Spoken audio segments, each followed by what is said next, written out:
कहानी एक secret agent के बारे में है जिसका नाम है ऑसिबल। एक दिन ऑसिबल और उसका फ्रेंड फॉलर, जो कि एक लेखक है, होटल के कॉरिडोर में चल के ऑसिबल के रूम में जा रहे थे।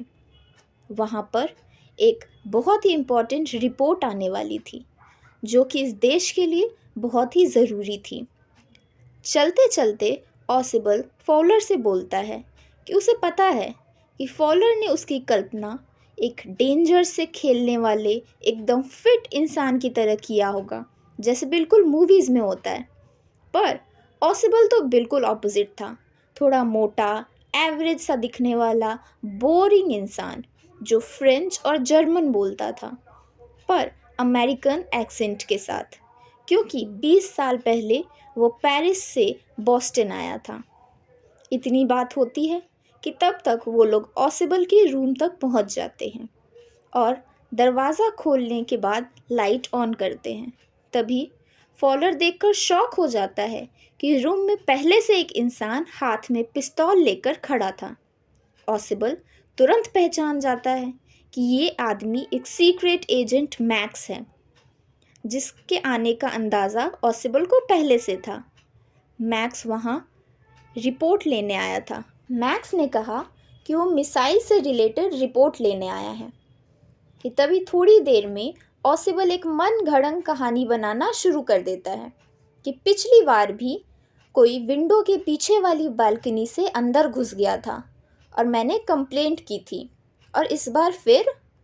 तभी मैक्स बोलता है कि मैं तो दरवाजे से आया हूँ पास की लगाकर, मुझे तो पता भी नहीं कि यहाँ कोई बालकनी भी है। तभी दरवाजे पर कोई नॉक करता है और ऑसिबल बोलता है कि ज़रूर पुलिस आई होगी इम्पॉर्टेंट रिपोर्ट्स की सिक्योरिटी के लिए।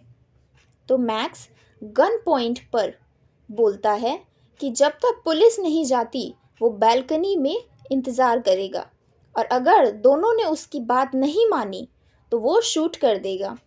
ये बोलकर उसने विंडो से जंप कर दिया और ज़ोर से चिल्लाने की आवाज़ आई। तब तक ऑसिबल ने गेट खोला तो वेटर आया था वाइन लेकर। वेटर वाइन की बोतल, ग्लास और ट्रे रख के चला गया।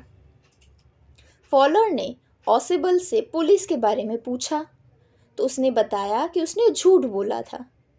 फिर फॉलर ने ऑसिबल से विंडो के पीछे वाली बालकनी में के बारे में पूछा कि अब तो वो वहीं पे खड़ा होगा ना बालकनी में, पर उसने कहा कि कोई बालकनी ही नहीं है वहाँ।